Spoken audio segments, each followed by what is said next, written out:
ಮಗ ಬರ್ಬೇಕು ಇಲ್ಲಾಂದ್ರೆ ಇಲ್ಲ ನಾವು ನಮ್ಮೆಲ್ಲರೂ ಸಾಯಿಸ್ಬಿಡಿ ನಾವು ಮಾತ್ರ ಹೋಗಲ್ಲ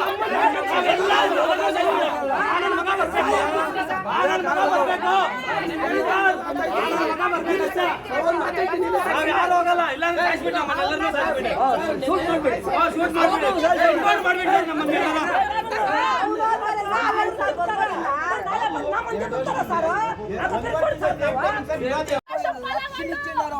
రాత్రి వాళ్ళు ఎన్క్వైరీ చేసిండారు 40 లక్షలు తిని ಕೈ ಹೊಡೆದು ಕಿಡ್ನಾಪ್ ಮಾಡಿ ಕರ್ಕೊಂಡು ಹೋಗಿದ್ದಾರೆ. ನಾವು ಇನ್ನು 15-20 ಮಿನಿಟ್ಸಲ್ಲಿ ಬಂದು ಇಲ್ಲಿ ಕಂಪ್ಲೇಂಟ್ ಕೊಡೋಕ್ಕಂದರೆ 4 ಅವರ್ಸ್ ತೊಗೊಂಡಿದ್ದಾರೆ ಸರ್ ಕಂಪ್ಲೇಂಟ್ ಬಾಬು ಮೇಲೆ, ಮೋಹನ್ ಬಾಬು ಅಂತೇಳಿ. ಹಾಗೆ ಅವರೇ ಯಾವುದೇ ಕಾರಣಕ್ಕೂ ನಮ್ಮ ಅಣ್ಣ ಏನೂ ಮಾಡ್ತಾಯಿಲ್ಲ. 2 ಇಯರ್ಸ್ ಬ್ಯಾಕ್ ಇದೇ ಥರ ಯುಗಾದಿ ಟೈಮಲ್ಲಿ ಕರ್ಕೊಂಡೋಗಿ ಅವ್ರಿಗೆ ಇಷ್ಟು ಸತಿ ನಮ್ಮ ಅಣ್ಣ ನೋಡಿದ್ದಾರೆ ಸರ್. ಯಾರು? ಮೋಹನ್ ಬಾಬು ಮತ್ತು ನಾರಾಯಣ ಸ್ವಾಮಿ, ಆನಂದು, ಅವ್ರ ಜೊತೆ ಅಶೋಕ ಅಂತ ಒಬ್ಬ ಡ್ರೈವರ್ ಇದೆ ಮೋಹನ್ ಬಾಬು ಅವನು.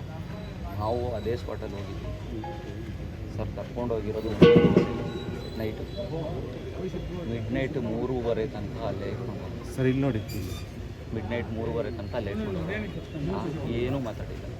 ಅವ್ರಿಗೆ ಕೇಳಿದರೆ ಜಸ್ಟು ಅವ್ರ ಬಿಸ್ನೆಸ್ ಬಗ್ಗೆ ಮಾತಾಡ್ತವ್ರೆ, ಏನೂ ಮಾಡಲ್ಲ ಅಂತ ಹೇಳಿ ತುಂಬ ಚಿತ್ರಹಿಂಸೆ ಕೊಟ್ಟವ್ರೆ. ನಮ್ಮಣ್ಣ ತುಂಬ ನಮ್ಮಣ್ಣ ತುಂಬ ಭಯ ಪಡ್ತಾನೆ. ಯಾವುದೇ ಗಲಾಟೆ ಆಗಲಿ ಯಾವುದೇ ಕಾರಣಕ್ಕೂ ಎಲ್ಲೂ ಹೋಗಿಲ್ಲ. ಇಡೀ ಊರಲ್ಲೇ ಕೇಳಿ ಉದ್ದೇಶ ಸರ್ ಹಿಂಗೆ ಅವ್ರಿಗೆ ಬಿಸ್ನೆಸ್ ಆಗ್ತಾಯಿಲ್ಲ. ನಮ್ಮಣ್ಣಗೆ ಹಿಂಗೆ ಸ್ವಲ್ಪ ಲಿಟಿಗೇಷನ್ಸು ಅಂದರೆ ಈಗ ಒಳ್ಳೆತನದಲ್ಲಿ ಕೆಲಸ ಮಾಡಿಕೊಂಡು ಬಿಸ್ನೆಸ್ ಕೊಡ್ತಾಯಿದ್ರು, ಮಾಡ್ಕೊಂಡು ಹೋಗ್ತಾಯಿದ್ರು. ಅದಕ್ಕೆ ನನಗೆ ಯಾವುದೂ ಬರ್ತಾಯಿಲ್ಲ, ಎಲ್ಲ ಇವನಿಗೆ ಹೋಗ್ತಿದೆ ಅಂತಂದ್ಬಿಟ್ಟು ಫಸ್ಟ್ ಟೈಮ್ ಒಂದು ಸಲ ಕೊಟ್ಟಿದ್ದ. ಮತ್ತು ಒಂದು 6 ಮಂತ್ಸಿಂದನೂ ಮೆಸೇಜ್ ಮಾಡೋದು, ಗನ್ ಫೋಟೋ ಕಳಿಸ್ಕೊಟ್ಟು ನೀನು ಹೊಡಿತೀನಿ, ನಿನ್ನ ಟೈಮ್ ಸ್ಟಾರ್ಟ್ ಆಗೈತೆ, ನಾನೇ ಹೊಡಿತೀನಿ, ನಾನೇ ನಿನ್ನ ಸಾಯಿಸ್ತೀನಿ. ಅದಾಗಿಂದ ಪೊಲೀಸ್ ಸ್ಟೇಷನ್ ಮೆಟ್ಲು ಆ ಥರ ಯಾವತ್ತೂ ಆಗ್ತೇ ಇಲ್ಲ ಸರ್. ಕಿಡ್ನಾಪ್ ಆಯಿತು, ನಂತರವಾಗಿ ಪೊಲೀಸರು ಇದು ಮಾಡೋದು, ಮತ್ತು ಈಗ ಆಮೇಲೆ ಏನು ಗೊತ್ತಾಯಿತು? ಆಮೇಲೆ ಹೆಂಗೆ ಅಂತಂದರೆ ಸರ್, ಅವರು ಇನ್ವೆಸ್ಟಿಗೇಷನ್ ಅವ್ರಿಗೆ ಅದೇ ಬಾಬು ಅಂತ ಹೇಳಿದ್ರಲ್ಲ, ಅವ್ರನ್ನ 9:30 ಕರ್ಕೊಂಡ್ಬಂದಿದ್ದಾರೆ. ಮತ್ತು ಹಂಗೆ ಬೇರೆ ಕಡೆ ಎಲ್ಲಿ ಶಿಫ್ಟ್ ಮಾಡಿದ್ರು ಗೊತ್ತಿಲ್ಲ. ಇದರಲ್ಲಿ ತುಂಬ ಕೈವಾಡ ಮೋಹನ್ ಬಾಬುದೇ. 100% ಮೋಹನ್ ಬಾಬು ಪೊಲೀಸವ್ರ ಹತ್ರನೂ ಬಾಯ್ಬಿಟ್ಟಿದ್ರು. ನಾನೇ ಸುಪಾರಿ ಕೊಟ್ಟಿದ್ರು ಪೊಲೀಸವ್ರ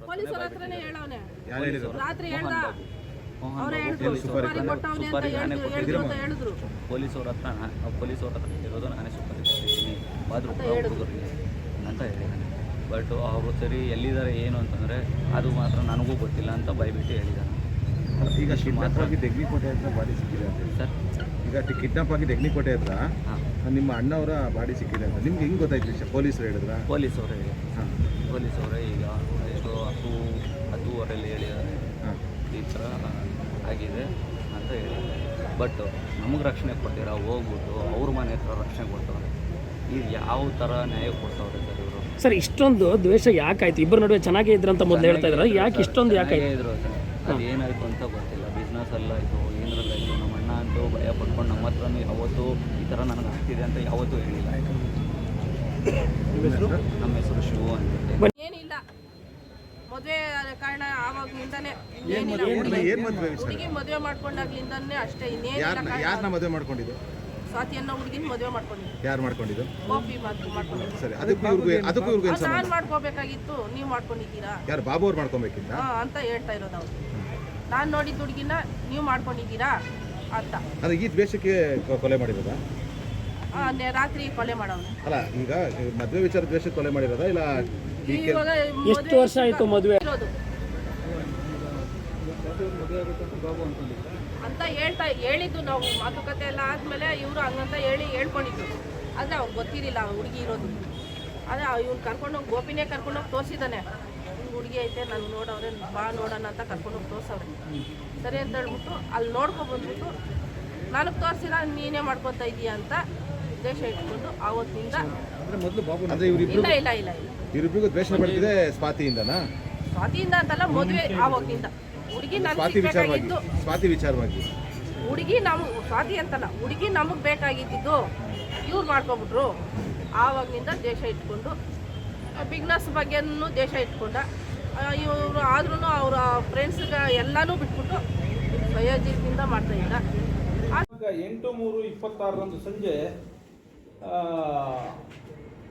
ಫಿರ್ಯಾದಿ ಸತೀಶ್ ಕೆ ಬಿನ್ ಲೇಟ್ ಕಾಮಯ್ಯ ಅನ್ನೋರು ಠಾಣೆಗೆ ಒಂದು ಫಿರ್ಯಾದಿ ನೀಡಿರ್ತಾರೆ. ನಾವು ಈ ದಿನ ಹತ್ತಿಬೆಳೆಯಿಂದ ನಾನು ಮತ್ತು ಗೋಪಿ ಇಬ್ಬರು ನಮ್ಮ ಕಿಯಾ ಗಾಡಿಯಲ್ಲಿ ಬರ್ತಾ ಇರಬೇಕಾದ್ರೆ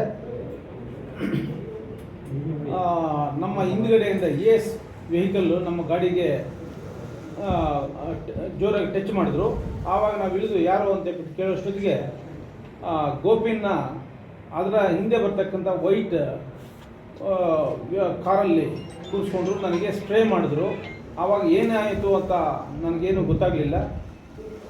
ಮತ್ತು ನಾನು ನೀರೆಲ್ಲ ವಾಶ್ ಮಾಡಿಕೊಂಡು ನೋಡಿದಾಗ ಗೋಪಿ ಅಲ್ಲಿರಲಿಲ್ಲ, ಕಾರಲ್ಲಿ ಕರ್ಕೊಂಡು ಹೋಗ್ಬಿಟ್ಟಿದ್ದಾರೆ ಅಂತ ಹೇಳ್ಬಿಟ್ಟು ಆ ಮಾಹಿತಿ ಮೇರೆಗೆ ನಮ್ಮಲ್ಲಿ ಪ್ರಕರಣ ದಾಖಲು ಮಾಡಿರ್ತೀವಿ. Crime number 84/2026 under section 281, 141 within bracket 1 ಅಡಿಯಲ್ಲಿ ನಾವು ಪ್ರಕರಣ ದಾಖಲಿಸಿ ನಂತರ ಸ್ಥಳೀಯವಾಗಿ ಮಾಹಿತಿ ಸಂಗ್ರಹಿಸಿದಾಗ ಈ ಗೋಪಿ ಅನ್ನೋಂಥವರು ಹೊನ್ನಕಲಸಾಪುರ ಗ್ರಾಮದವರು.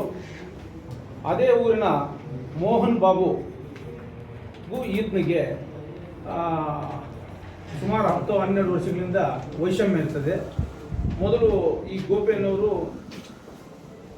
ಮೋಹನ್ ಬಾಬು ಹತ್ರ ರಿಯಲ್ ಎಸ್ಟೇಟಲ್ಲಿ ದಾಖಲೆಗಳು ಅದು ಇದು ಸಿದ್ಧಪಡಿಸ್ತಕ್ಕಂಥದ್ದು ಇದೆಲ್ಲ ಕೆಲಸ ಮಾಡ್ತಾ ಇರ್ತಾನೆ.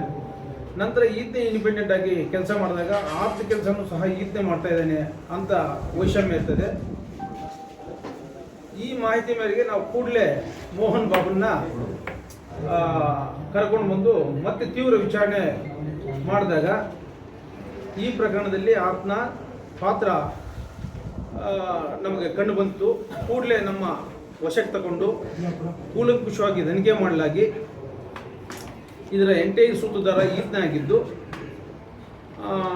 ಈತನ ಸೂಚನೆ ಮೇರೆಗೆ ಕೆಲವರು ಈ ಕೃತ್ಯದಲ್ಲಿ ಭಾಗಿಯಾಗಿರೋ ಬಗ್ಗೆ ಮಾಹಿತಿ ಬಂದ ಹಿನ್ನೆಲೆಯಲ್ಲಿ ನಾವು ಈ ಮೋಹನ್ ಬಾಬುವನ್ನು ವಶಕ್ಕೆ ತಗೊಂಡ ಅಂತ ಮೋಹನ್ ಬಾಬುವನ್ನು ದಸ್ತಗಿರಿ ಸಹ ಮಾಡಿ ತನಿಖೆ ಮುಂದುವರಿತಾ ಇದೆ. ಮತ್ತು ಯಾರು ತಪ್ಪಿಸ್ಕೊಂಡು ಹೋಗಿದ್ದಾರೋ ಅವ್ರನ್ನ ಪತ್ತೆ ಮಾಡಲಿಕ್ಕೆ 2 ತಂಡಗಳನ್ನ ಪ್ರತ್ಯೇಕವಾಗಿ ರಚನೆ ಮಾಡಿ ಅವರು CDR ಅನಾಲಿಸಿಸ್ ಮೇರೆಗೆ ಅವರು ಯಾವ ದಿನದಲ್ಲಿ ಹೋಗ್ತಾ ಇದ್ದಾರೆ ಹಂಗೆ ಹೋಗ್ತಾ ಇದ್ದಾರೆ. ಈಗ ಮೊಬೈಲ್ ಸ್ವಿಚ್ ಆಫ್ ಮಾಡಿರ್ತಾರೆ, ಆದರೂ ಸಹ ಎಲ್ಲ ಟೋಲ್ಗಳಲ್ಲಿ ಪರಿಶೀಲಿಸಿ ಎಲ್ಲ ಕಡೆ ಆ ವೆಹಿಕಲ್ ಗುರುತು ಸಿಗ್ತಾ ಇದೆ. So my team is on the way to Shivamogga. ಶೀಘ್ರವಾಗಿ ಅವ್ರನ್ನ ದಸ್ತಗಿರಿ ಮಾಡಲಾಗ್ತದೆ. ಮತ್ತು ಈ ಸಂಬಂಧ ಬೆಳಗ್ಗೆ ನಮಗೆ ತಮಿಳುನಾಡಿಂದ ಹೊಸೂರು ವ್ಯಾಪ್ತಿಯಲ್ಲಿ ಏನು ಕಿಡ್ನಾಪ್ ಮಾಡ್ಕೊಂಡು ಹೋಗಿರ್ತಾನೆ ಆತನ ಶವ ಅಲ್ಲಿ ಪತ್ತೆಯಾಗಿರ್ತದೆ. ಅದರ ಮಹಜರು ಮತ್ತು ಮುಂದಿನ ತನಿಖೆಗೆ ನಮ್ಮ ಟೀಮ್ ಆಲ್ರೆಡಿ ಹೊಸೂರಿಗೆ ಹೋಗಿರ್ತದೆ. ಶೀಘ್ರವಾಗಿ ಮೋಹನ್ ಜೊತೆಗೆ ಈ ಕೃತ್ಯದಲ್ಲಿ ಯಾರ್ಯಾರು ಭಾಗಿಯಾಗಿದ್ದಾರೆ ಅನ್ನೋದು ತನಿಖೆಯಿಂದ ದೃಢಪಟ್ಟ ನಂತರ ಅವನ್ನೆಲ್ಲ ಸಹ ದಸ್ತಗಿರಿ ಮಾಡಿ ಅಗತ್ಯ ಕಾನೂನು ಕ್ರಮ ಕೈಗೊಳ್ಳಲಾಗುವುದು. ಈ ಮೋಹನ್ ಬಾಬು ಏನಿದಲ್ಲ ಇವರು ಸುಪಾರಿ ಕೊಟ್ಟಿದ್ರು ಅಂತ ಹೇಳಿದ್ರು. ಅದಕ್ಕೆ ಯಾರೀಗ ತಪ್ಪಿಸ್ಕೊಂಡು ಹೋಗಿದಾರೋ ಅವರೆಲ್ಲ ಬಂದ ನಂತರ ಕೂಲಂಕುಷವಾಗಿ ಪರಿಶೀಲನೆ ಮಾಡಿದಾಗ ಮಾತ್ರ ನಾವು ಖಚಿತವಾಗಿ ಹೇಳಲಿಕ್ಕಾಗ್ತದೆ. ಈ ಹಂತದಲ್ಲಿ ತನಿಖೆಯಲ್ಲಿ ಇದ್ದಿದ್ದರಿಂದ ನಾವು ಯಾವುದು ಹೇಳಲಿಕ್ಕೆ ಅಸಾಧ್ಯ ಆಗ್ತದೆ. ಸರ್, ಈ ತನಿಖೆಯಲ್ಲಿ ಎಷ್ಟು ಜನ ಕಿಡ್ನಾಪ್ ಮಾಡಿದ್ರು, ಯಾವ ಕಾರು, ಏನು ಗುರುತುಪತ್ತಾಗಿದೆ ಯಾರು ಅಂತ ಅಲ್ಲ, ಈಗ ಪ್ರಾಥಮಿಕವಾಗಿ ಇಬ್ಬರು ಅಂತ ಹೇಳ್ಬಿಟ್ಟು ಮಾಹಿತಿ ಬಂದಿದೆ. ಆ ಇಬ್ಬರು ಈಗ ಸ್ವಿಚ್ ಆಫ್ ಮಾಡಿದ್ದಾರೆ.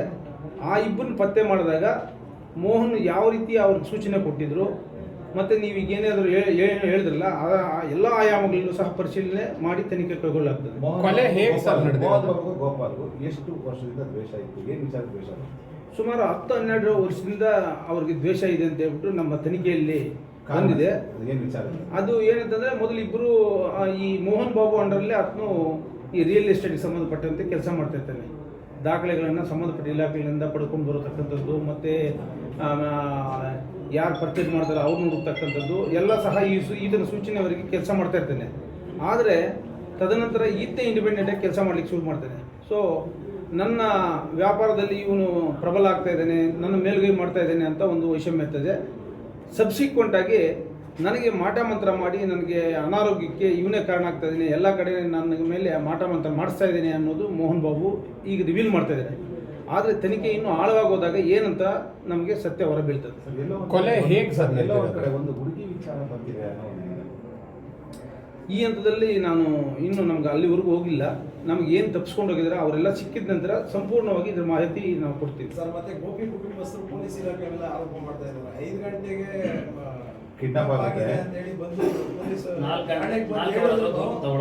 3 ಗಂಟೆ ಆದಮೇಲೆ ಅದ್ರ ಬಗ್ಗೆ ಕ್ರಮ ಕೈಗೊಳ್ಳೋದಕ್ಕೆ ಇಲ್ಲ, ಈಗ ಅವರು ಕಾನೂನಿನ ಅರಿವು ಎಲ್ರಿಗೂ ಒಂದೇ ರೀತಿ ಇದೆ ಅಂತ ನಾನು ಹೇಳಲಿಕ್ಕಾಗೋದಿಲ್ಲ.